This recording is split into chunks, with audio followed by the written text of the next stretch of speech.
Bienvenue à cette présentation qui fait la lumière sur le sanctuaire hébreu. Première partie, section A. La compréhension des rituels du sanctuaire est bénéfique à la compréhension de la plupart des prophéties de la Bible. Par le symbolisme du sanctuaire, Dieu nous révèle son plan de salut pour l'humanité. Il est lui-même le concepteur de ce puissant outil pédagogique. Nous pouvons compter plus de 50 chapitres dans la Bible qui décrivent le temple de Dieu. On peut constater l'insistance de Dieu à nous révéler des éléments importants dans la compréhension du symbolisme en rapport au mystère de la rédemption. L'étude du sanctuaire devient primordiale en ces temps de la fin. Quand j'ai réfléchi là-dessus pour m'éclairer, la difficulté fut grande à mes yeux, jusqu'à ce que j'eusse pénétré dans les sanctuaires de Dieu.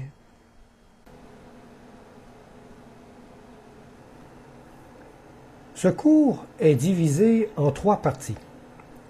Premièrement, nous décrirons la disposition physique du sanctuaire au temps de Moïse, selon les directives détaillées de Dieu.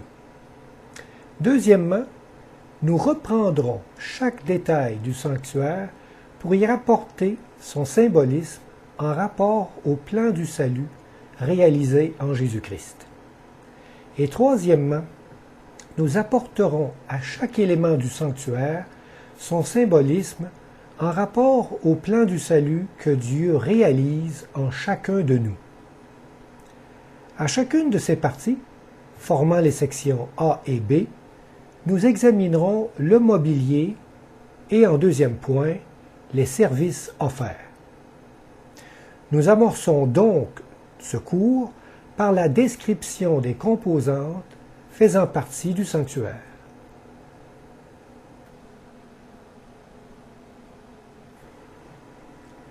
Dieu a demandé que son sanctuaire soit établi au milieu de son peuple. Il désirait ainsi demeurer au cœur même de leur vie quotidienne. La disposition du mobilier sacré, ses dimensions et son utilité étaient soigneusement respectées. Ce lieu saint, nommé le parvis, était protégé par une enceinte clôturée ayant une seule entrée. On y trouvait un autel des sacrifices, une cuve pour les ablutions et une tente d'assignation nommée le tabernacle.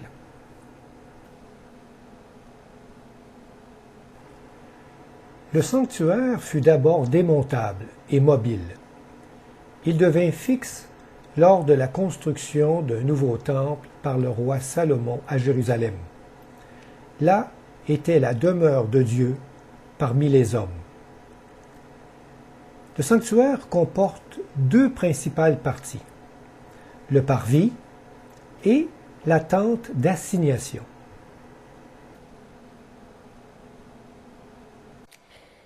Ils me feront un sanctuaire et j'habiterai au milieu d'eux.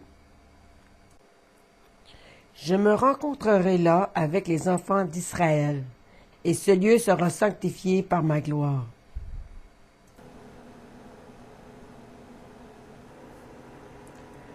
Les rituels des services du sanctuaire étaient exécutés par des prêtres que l'on nommait sacrificateurs. Ils étaient assistés par les membres de la tribu de Lévi, appelés les Lévites. Un grand prêtre était aussi désigné, faisant fonction d'intermédiaire entre Dieu et son peuple. Ce souverain sacrificateur était le seul qui pouvait pénétrer en présence de Dieu dans le lieu très saint du sanctuaire. Il comportait un vêtement sacré exprimant sa position de sainteté. Son vêtement était formé de plusieurs éléments. Un pectoral formé de 12 différentes pierres précieuses, gravées chacune du nom d'une tribu d'Israël. L'éphod, tablier de dessus en fin lin, brodé de fils d'or, de bleu, de pourpre et de cramoisi. La robe, conçue en étoffe bleue, sur ses bords il y avait des grenades et entre chacune une clochette en or. La tiare, chapeau de fin lin, ceinturé d'une lame d'or gravée des mots « Sainteté à l'Éternel ». La ceinture est du même tissu que l'éphod. Les pierres des épaulières sont 2 pierres d'onyx gravées sur chacune 6 tribus d'Israël en ordre de naissance. Les Urim et Thummim sont 2 pierres dans le pectoral du souverain sacrificateur, servant à déterminer la décision de Dieu sur certaines questions. Ces mots signifient lumière et perfection. Fais approcher de toi Aaron ton frère et ses fils, et prends-les parmi les enfants d'Israël pour les consacrer à mon service dans le sacerdoce. Aaron et les fils d'Aaron, Nadab, Abihu, Éléazar et Ithamar. Tu feras à Aaron ton frère des vêtements sacrés pour marquer sa dignité et pour lui servir de parure. Tu parleras à tous ceux qui sont habiles, à qui j'ai donné un esprit plein d'intelligence, et ils feront les vêtements d'Aaron afin qu'il soit consacré et qu'il exerce mon sacerdoce. Voici les vêtements qu'ils feront: un pectoral, un éphod, une robe, une tunique brodée, une tiare et une ceinture. Ils feront des vêtements sacrés à Aaron ton frère et à ses fils, afin qu'ils exercent mon sacerdoce. Ils emploieront de l'or, des étoffes teintes en bleu, en pourpre, en cramoisi et de fin lin.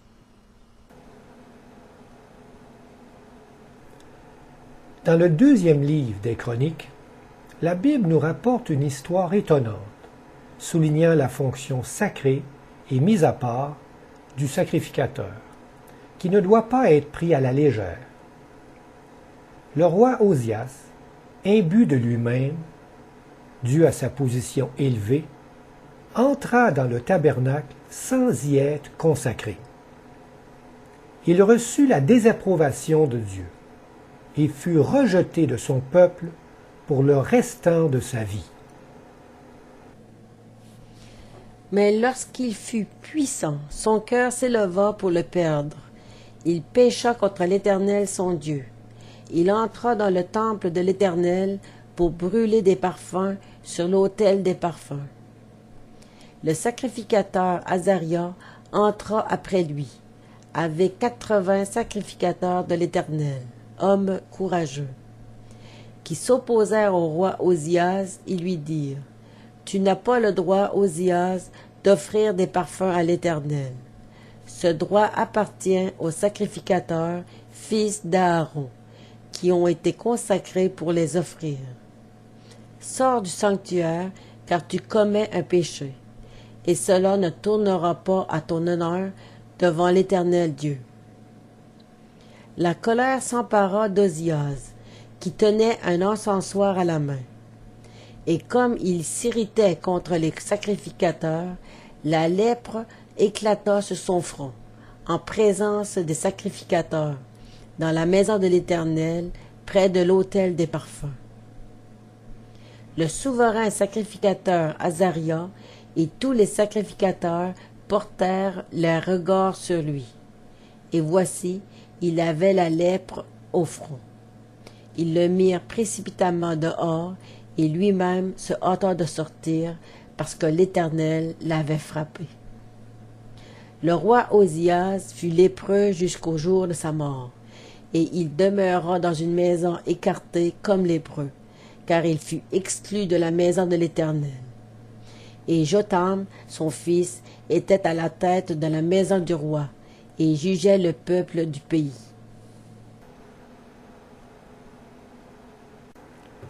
La clôture.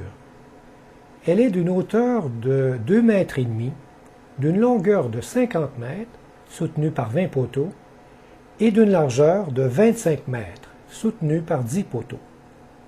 Sa hauteur ne permet pas de voir à l'intérieur du parvis sans passer par la porte. Elle est faite d'une tenture de fin lin blanc tissé, soutenue par une structure. Elle délimite le sanctuaire et sépare le sacré du profane. La longueur du parvis sera de 100 coudées, sa largeur de 50 de chaque côté et sa hauteur de 5 coudées. Les toiles seront de fin lin retors et les bases d'airain.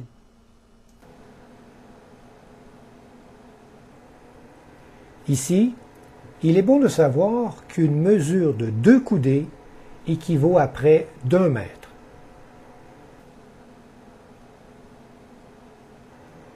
La porte du sanctuaire se trouve à l'est, au soleil levant. Elle est grande, elle est belle et colorée. Elle mesure 10 mètres de largeur.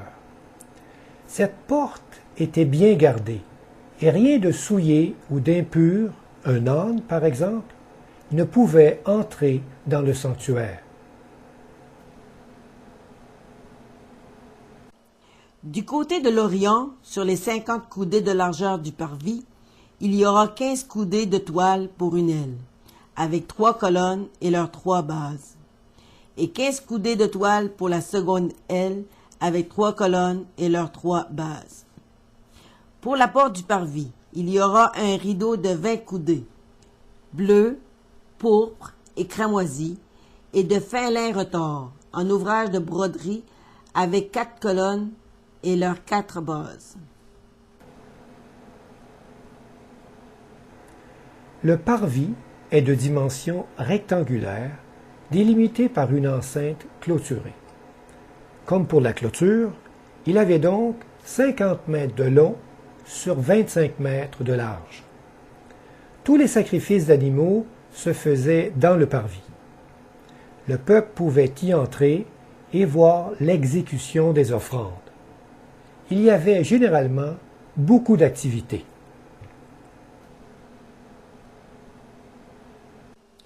Tu feras le parvis du tabernacle.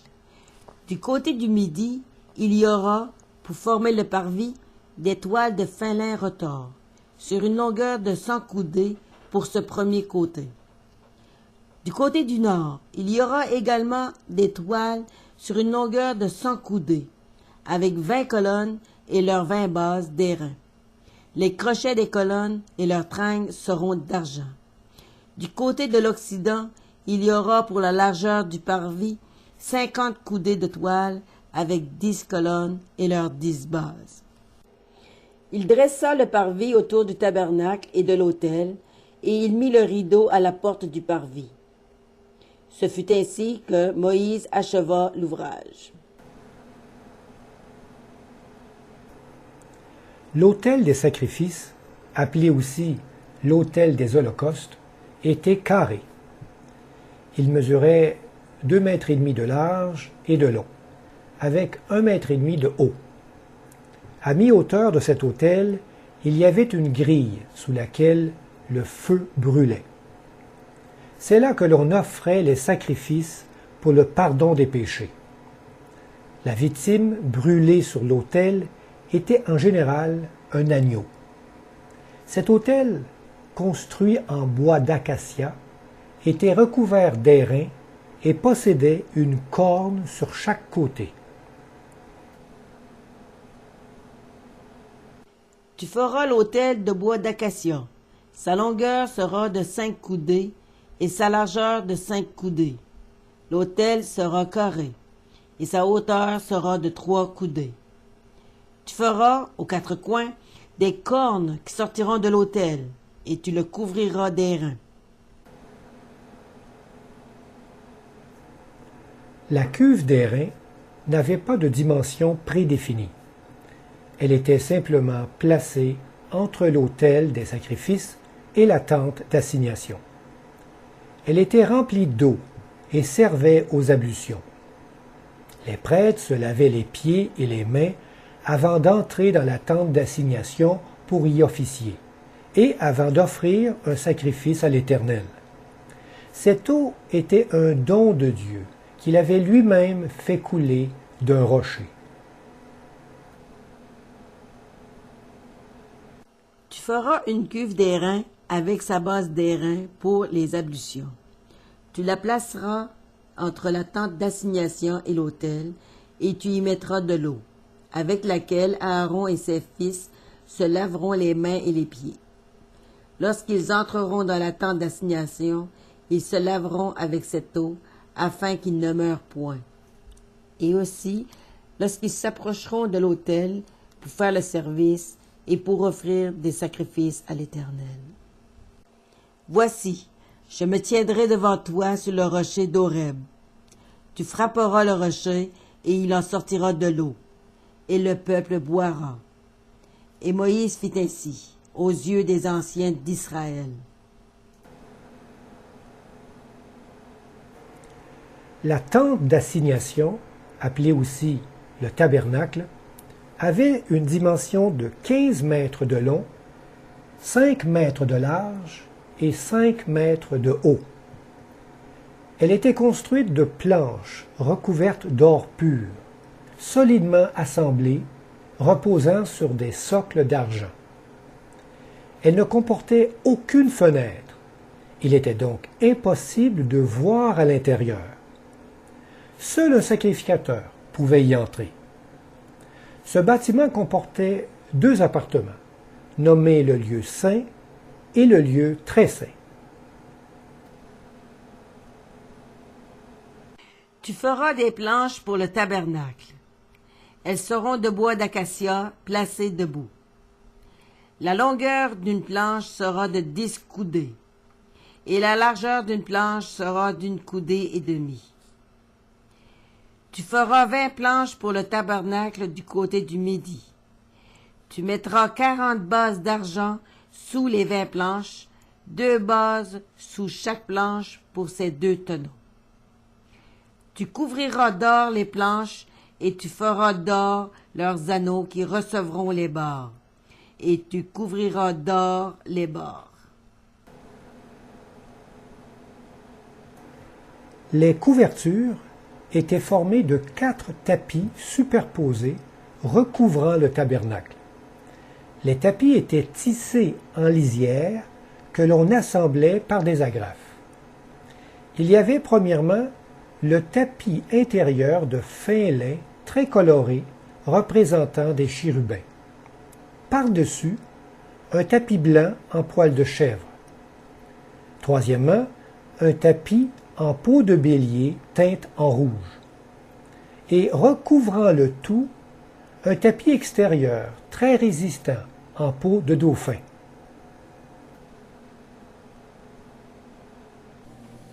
Tu feras le tabernacle de 10 tapis, de fin lin retors et d'étoffe teinte en bleu, en pourpre et en cramoisi.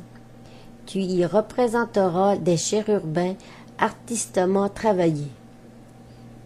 Tu feras 50 agrafes d'or, et tu joindras les tapis l'un à l'autre avec les agrafes, et le tabernacle formera un tout. Tu feras des tapis de poil de chèvre pour servir de tente sur le tabernacle. Tu feras 11 de ces tapis. La longueur d'un tapis sera de 30 coudées, et la largeur d'un tapis sera de 4 coudées. Comme il y aura du surplus dans les tapis de la tente, la moitié du tapis de reste retombera sur le derrière du tabernacle. La coudée d'une part et la coudée d'autre part, qui seront de reste sur la longueur des tapis de la tente, retomberont sur les 2 côtés du tabernacle, pour le couvrir. Tu feras pour la tente une couverture de peau de bélier teinte en rouge, et une couverture de peau de dauphin par-dessus.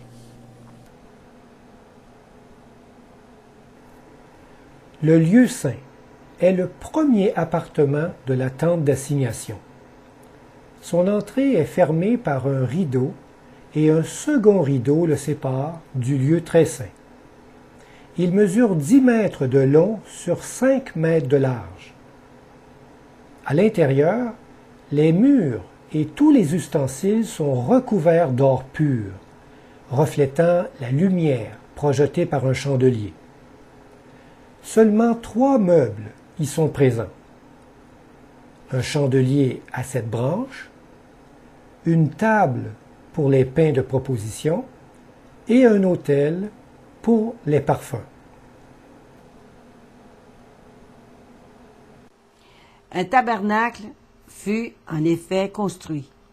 Dans la partie antérieure, appelée le lieu saint, était le chandelier, la table et les pains de proposition.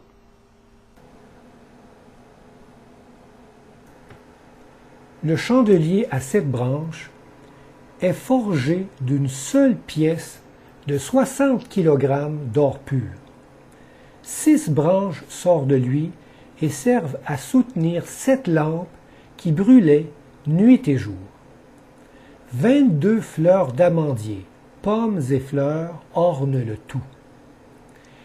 Il est alimenté par de l'huile pure d'olive et est la seule source de lumière dans le lieu saint. Le feu du chandelier est un feu consacré, et c'est Dieu lui-même qui l'alluma. Tu feras un chandelier d'or pur. Ce chandelier sera fait d'or battu. Son pied, sa tige, ses calices, ses pommes et ses fleurs seront d'une même pièce. 6 branches sortiront de ses côtés. 3 branches du chandelier de l'un des côtés et 3 branches du chandelier de l'autre côté. Tu feras ces 7 lampes qui seront placées dessus de manière à éclairer en face. La table des pains de proposition est un meuble recouvert d'or pur d'1 mètre de long sur 50 cm de large sur une hauteur de 75 cm. On y déposait 12 pains de proposition, placés en 2 rangées. Il y avait aussi une cruche pour le vin et 2 coupes d'or pleines d'encens. Chaque sabbat, les pains étaient mangés par les sacrificateurs et remplacés par de nouveaux pains.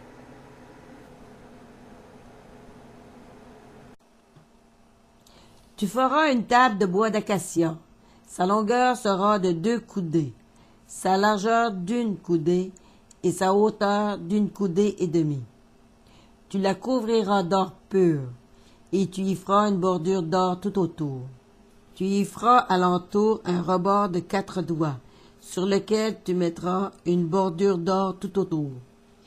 Tu feras pour la table 4 anneaux d'or, et tu mettras les anneaux aux 4 coins qui seront à ses 4 pieds. Les anneaux seront près du rebord et recevront les bords pour porter la table. Tu feras les bords de bois d'acacia et tu les couvriras d'or, et elles serviront à porter la table.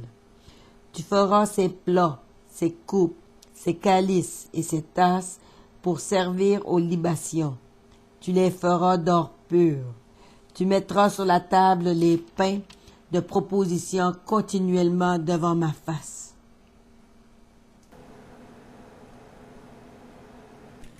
L'autel des parfums est aussi recouvert d'or pur. Il mesure 1 mètre de haut sur une base carrée de 50 cm. 4 cornes en or ornent les 4 coins de l'autel. Ce meuble est placé en face du voile devant l'entrée du lieu très saint. On y brûlait des parfums d'encens matin et soir. Aucun sacrifice sanglant n'y était déposé. Seul de l'encens consacré y était brûlé, en prenant soin d'utiliser le feu sacré des braises de l'autel des sacrifices. Le parfum brûlait dans un encensoir d'or placé sur l'autel. L'encens devait être composé exactement d'après les instructions divines, un mélange de 4 ingrédients en partie égales. Personne ne devait en fabriquer de semblables. Tu feras un autel pour brûler des parfums. Tu le feras de bois d'acacia. Tu le couvriras d'or pur, le dessus, les côtés tout autour et les cornes, et tu y feras une bordure d'or tout autour. Tu placeras l'autel en face du voile, qui est devant l'arche du témoignage, en face du propitiatoire qui est sur le témoignage, et où je me rencontrerai avec toi. Aaron y fera brûler du parfum odoriférant. Il en fera brûler chaque matin, lorsqu'il préparera les lampes. Il en fera brûler aussi entre les 2 soirs, lorsqu'il arrangera les lampes. C'est ainsi que l'on brûlera à perpétuité du parfum devant l'Éternel parmi vos descendants. Vous n'offrirez sur l'autel ni parfum étranger, ni holocauste, ni offrande, et vous n'y répandrez aucune libation. Dans le livre du Lévitique, la Bible nous raconte une histoire étonnante en rapport à l'importance du sacré dans le service du sanctuaire. Les 2 fils aînés du souverain sacrificateur Aaron, étant ivres, utilisèrent un feu étranger pour le service des parfums. Ils furent aussitôt foudroyés par Dieu. Il est important de comprendre qu'on ne peut pas exercer des fonctions sacrées dans un état d'impureté.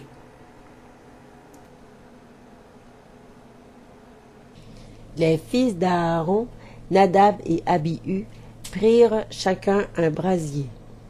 Ils mirent du feu et posèrent du parfum dessus. Ils apportèrent devant l'Éternel du feu étranger, ce qu'il ne leur avait point ordonné. Alors le feu sortit de devant l'Éternel et les consuma. Ils moururent devant l'Éternel. Moïse dit à Aaron, « C'est ce que l'Éternel a déclaré, lorsqu'il a dit, « Je serai sanctifié par ceux qui s'approchent de moi, et je serai glorifié en présence de tout le peuple. » Aaron garda le silence. L'Éternel parla à Aaron et dit, « Tu ne boiras ni vin ni boisson enivrante, toi et tes fils avec toi, lorsque vous entrerez dans la tente d'assignation, de peur que vous ne mouriez. Ce sera une loi perpétuelle parmi vos descendants, afin que vous puissiez distinguer ce qui est saint de ce qui est profane, ce qui est impur de ce qui est pur. » Cette dernière histoire peut vous sembler traumatisante. Sommes-nous habiles à discerner le sacré du profane? Les Saintes Écritures nous apportent une réponse simple. Nous pouvons nous approcher de Dieu dans notre état d'impureté, mais avec un cœur qui recherche sa volonté. La suite de ce cours vous aidera à connaître la consécration que Dieu désire pour chacun de nous.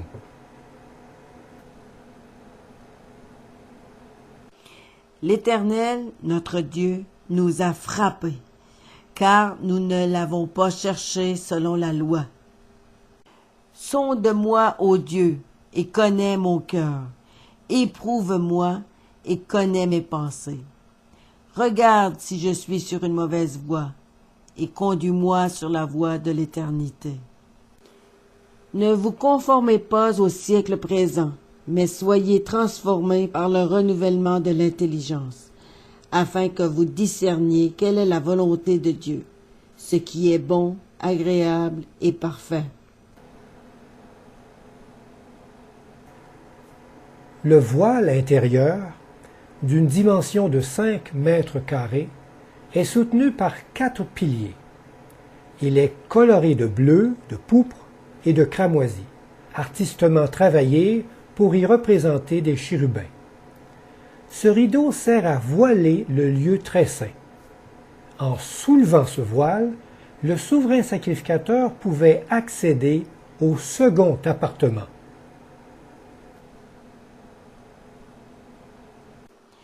Tu feras un voile bleu, pourpre et cramoisi, et de fin lin retors. Il sera artistement travaillé, et l'on y représentera des chérubins.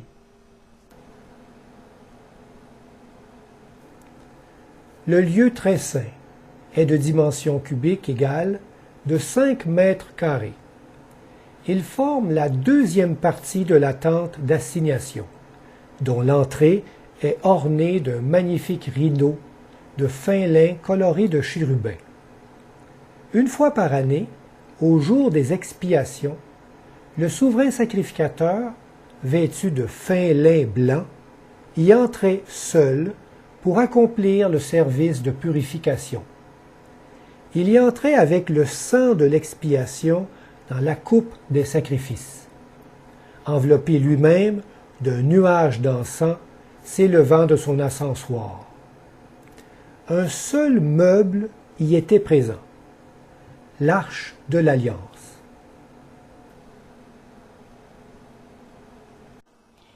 Derrière le second voile se trouvait la partie du tabernacle appelée le Saint des Saints.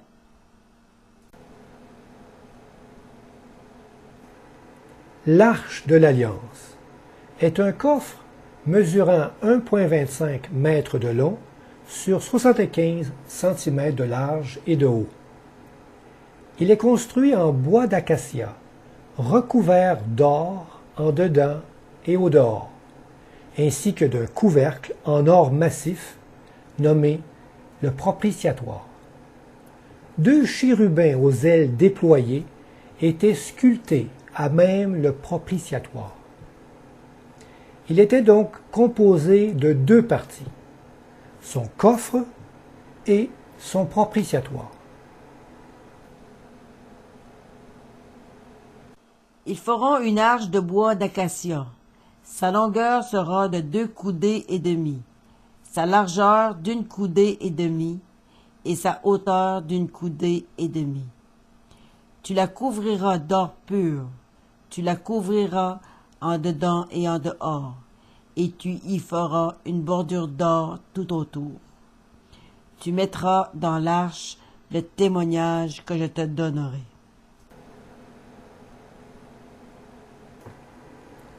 Dans le premier livre du prophète Samuel, la Bible nous rapporte une histoire étonnante en rapport à l'Arche d'Alliance. Utilisant les pouvoirs surnaturels de l'Arche, Israël s'en servit pour combattre contre les Philistins. Malheureusement, celle-ci ne fut d'aucune utilité. Israël perdit la bataille et l'Arche tomba aux mains de l'ennemi. Plusieurs ont convoité les pouvoirs qu'elle exerçait. Mais Dieu désire nous faire comprendre que c'est un sacrilège de s'approcher de lui dans des buts égoïstes ou de convoitise.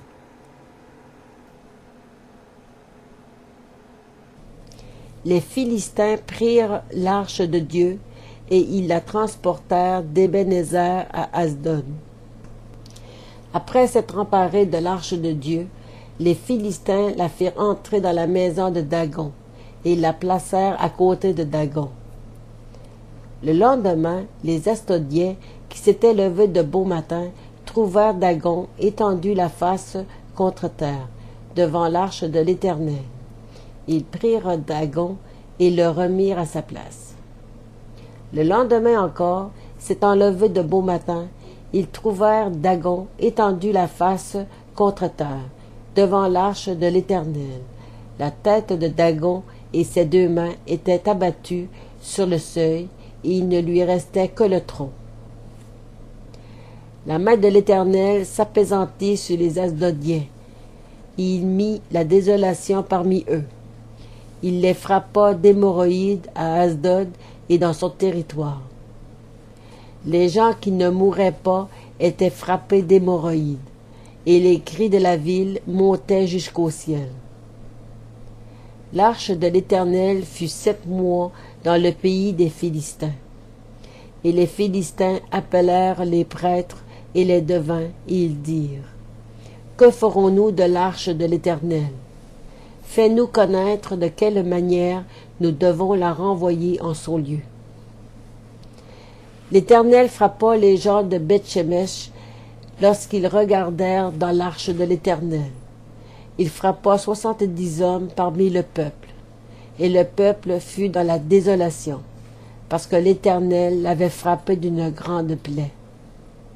Les gens de Beth-Shemesh dirent, « Qui peut subsister en présence de l'Éternel, de ce Dieu saint? Et vers qui l'arche doit-elle monter en s'éloignant de nous? »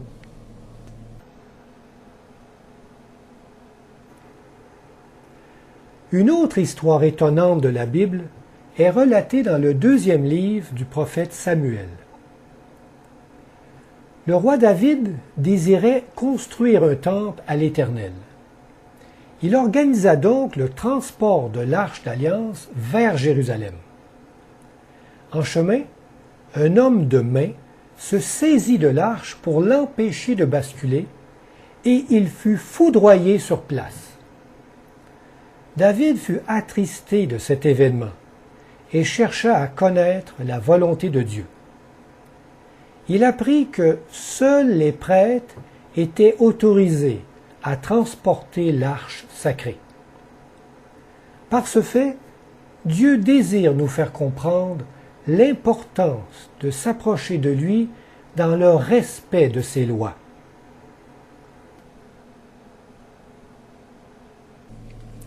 Et David, avec tout le peuple qui était auprès de lui, se mit en marche depuis Bahalé, Juda, pour faire monter de là l'arche de Dieu, devant laquelle est invoqué le nom de l'Éternel des armées, qui réside entre les chérubins au-dessus de l'arche. Ils l'emportèrent donc de la maison d'Abinadab sur la colline. Uza marchait à côté de l'arche de Dieu, et Achio allait devant l'arche. Lorsqu'ils furent arrivés à l'aire de Nacon, Uza étendit la main vers l'arche de Dieu et la saisit, parce que les buffles la faisaient pencher. La colère de l'Éternel s'enflamma contre Uza, et Dieu le frappa sur place à cause de sa faute. Uza mourut là, près de l'arche de Dieu. David fut irrité de ce que l'Éternel avait frappé Uza d'un tel châtiment, et ce lieu a été appelé jusqu'à ce jour Pérès Uza. David eut peur de l'Éternel en ce jour-là, et il dit, « Comment l'arche de l'Éternel entrerait-elle chez moi? »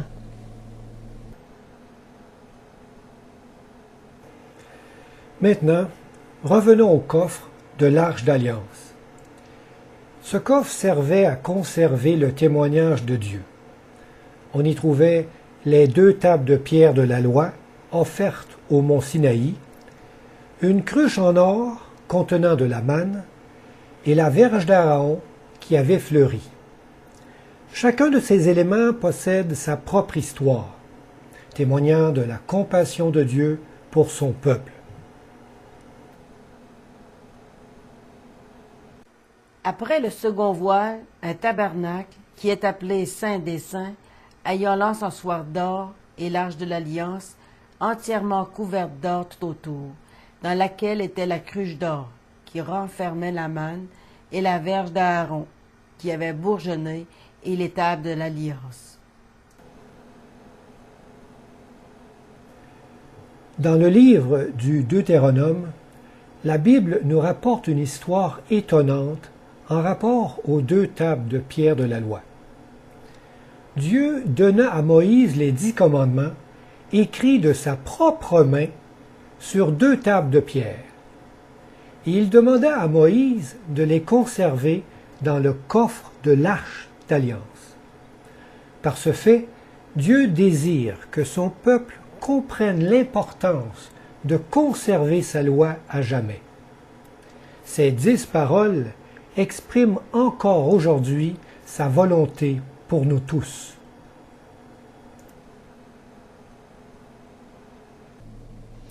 En ce temps-là, l'Éternel me dit, taille 2 tables de pierre comme les premières, et monte vers moi sur la montagne. Tu feras aussi une arche de bois.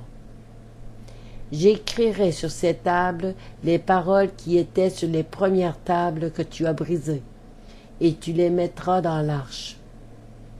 Je fis une arche de bois d'acacia. Je taillai 2 tables de pierre comme les premières, et je montai sur la montagne, les 2 tables dans ma main. L'Éternel écrivit sur les tables ce qui avait été écrit sur les premières, les 10 paroles qu'il vous avait dites sur la montagne, du milieu du feu, le jour de l'assemblée. Et l'Éternel me les donna. Je retournai et je descendis de la montagne. Je mis les tables dans l'arche que j'avais faite, et elles restèrent là, comme l'Éternel me l'avait ordonné. Moïse retourna et descendit de la montagne, les 2 tables du témoignage dans sa main. Les tables étaient écrites des 2 côtés. Elles étaient écrites de l'un et de l'autre côté. Les tables étaient l'ouvrage de Dieu, et l'écriture était l'écriture de Dieu, gravée sur les tables. Connaissez-vous le texte écrit sur ces 2 tables de pierre? De toutes les saintes Écritures, le seul texte écrit par Dieu sont ces 10 paroles. Même Jésus, après toute son existence parmi nous, ne nous a laissé aucun texte écrit de sa main. Ces 10 paroles sont la base de la connaissance de la volonté de Dieu pour chacun de nous. Il est bon de prendre le temps de connaître les 10 commandements de Dieu. Ils sont inscrits dans le livre de l'Exode au chapitre 20.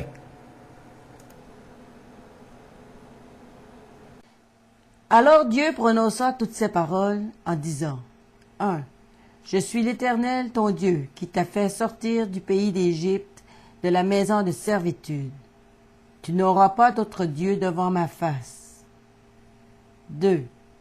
Tu ne te feras point d'image taillée, ni de représentation quelconque des choses qui sont en haut dans les cieux, qui sont en bas sur la terre, et qui sont dans les eaux plus bas que la terre.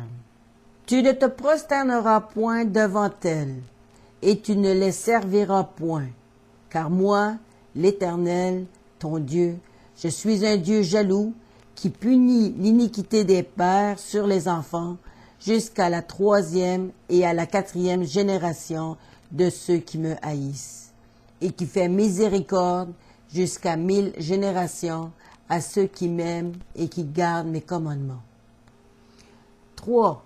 Tu ne prendras point le nom de l'Éternel, ton Dieu, en vain, car l'Éternel ne laissera point impuni celui qui prendra son nom en vain. 4. Souviens-toi du jour du repos pour le sanctifier. Tu travailleras 6 jours et tu feras tout ton ouvrage.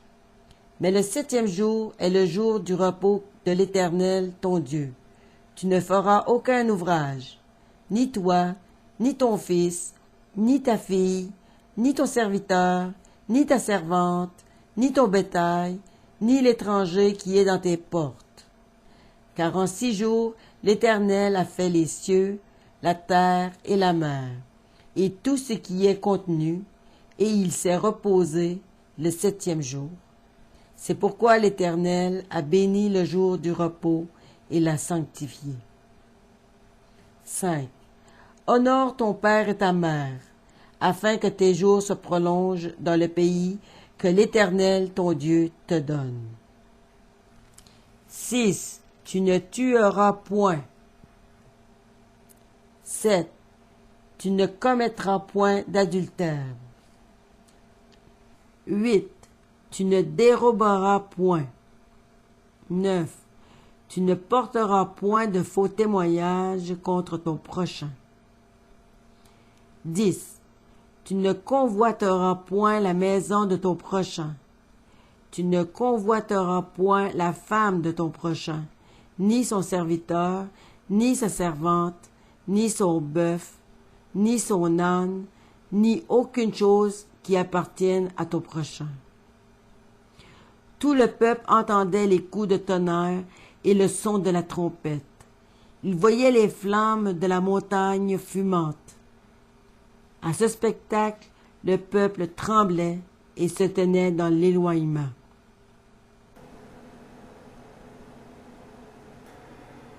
Une autre histoire étonnante de la Bible nous est racontée dans le livre de l'Exode, en rapport à la manne. Cette manne était une nourriture que l'on ramassait au sol et qui ressemblait à de la graine de coriandre. Elle était blanche et avait le goût d'un gâteau au miel. Dieu fit descendre du ciel cette nourriture quotidiennement pour nourrir son peuple au désert pendant 40 ans. Dieu désire que son peuple comprenne qu'il ne sera jamais abandonné dans le besoin.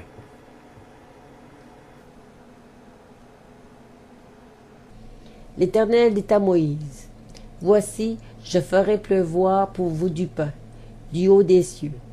Le peuple sortira et en ramassera jour après jour la quantité nécessaire, afin que je le mette à l'épreuve, et que je vois s'il marchera ou non selon ma loi. Le 6e jour, lorsqu'ils prépareront ce qu'ils auront apporté, il s'en trouvera le double de ce qu'ils ramasseront jour par jour. Tous les matins, chacun ramassait ce qu'il fallait pour sa nourriture, et quand venait la chaleur du soleil, cela fondait. Quand la rosée descendait la nuit sur le camp, la manne y descendait aussi. Pendant 6 jours, vous en ramasserez, mais le 7e jour, qui est le sabbat, il n'y en aura point. La maison d'Israël donna à cette nourriture le nom de manne. Elle ressemblait à de la graine de coriandre. Elle était blanche et avait le goût d'un gâteau au miel. Moïse dit, « Voici ce que l'Éternel a ordonné, qu'un omer rempli de manne soit conservé pour vos descendants, afin qu'ils voient le pain que je vous ai fait manger dans le désert, après vous avoir fait sortir du pays d'Égypte. » Les enfants d'Israël mangèrent la manne pendant 40 ans, jusqu'à leur arrivée dans un pays habité. Ils mangèrent la manne jusqu'à leur arrivée aux frontières du pays de Canaan.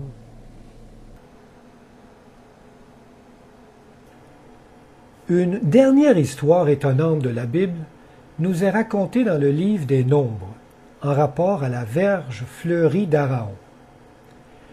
Après une révolte des principaux hommes dirigeants de l'Assemblée contre l'autorité de Moïse et Aaron son frère, Dieu ordonna une épreuve afin de faire taire les murmures. Une verge devait être apportée pour chaque tribu d'Israël, et le lendemain, la tribu de la verge qui aura fleuri rapportera la faveur de Dieu. À leur grand étonnement, le lendemain, sur la verge d'Aaron, des boutons avaient poussé, produisant des fleurs, et des amandes avaient mûri.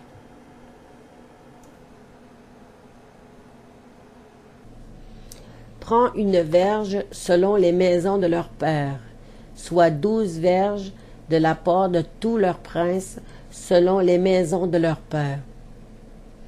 Tu écriras le nom de chacun sur sa verge. L'homme que je choisirai sera celui dont la verge fleurira, et je ferai cesser de devant moi les murmures que profèrent contre vous les enfants d'Israël. Le lendemain, lorsque Moïse entra dans la tente du témoignage, voici la verge d'Aaron pour la maison de Lévi avait fleuri. Elle avait poussé des boutons, produit des fleurs et mûri des amandes.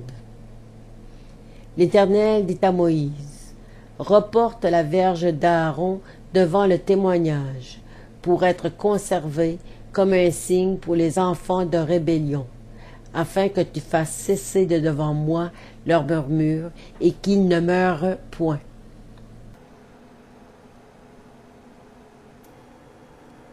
Revenons maintenant au propitiatoire de l'Arche d'Alliance.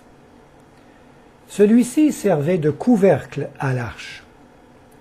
Il était surmonté de 2 chérubins en or massif, entre lesquels Dieu, sous forme de lumière, la Shekinah, donnait ses instructions au souverain sacrificateur. Cette impressionnante manifestation lumineuse démontrait la présence de Dieu en son peuple.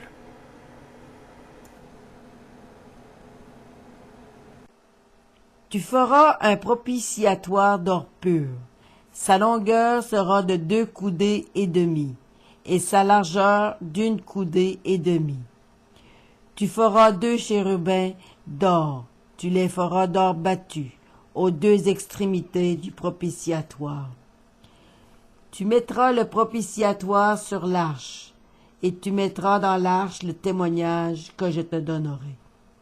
C'est là que je me rencontrerai avec toi, du haut du propitiatoire, entre les 2 chérubins placés sur l'arche du témoignage. Je te donnerai tous mes ordres pour les enfants d'Israël.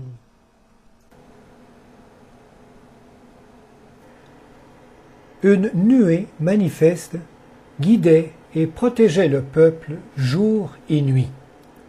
Cette colonne de fumée était un prolongement de la source lumineuse entre les 2 chérubins du propitiatoire.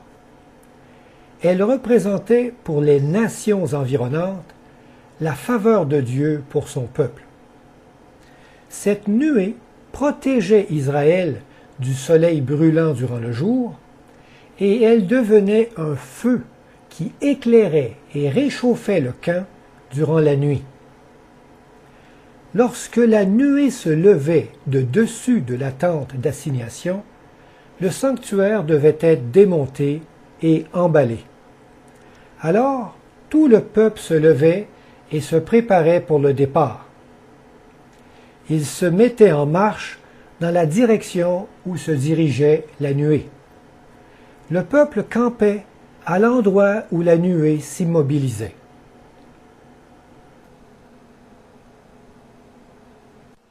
Le jour où le tabernacle fut dressé, la nuée couvrit le tabernacle, la tente d'assignation.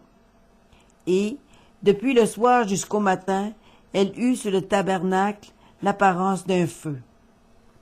Il en fut continuellement ainsi. La nuée couvrait le tabernacle, et elle avait de nuit l'apparence d'un feu. Quand la nuée s'élevait de dessus la tente, les enfants d'Israël partaient, et les enfants d'Israël campaient dans le lieu où s'arrêtait la nuée.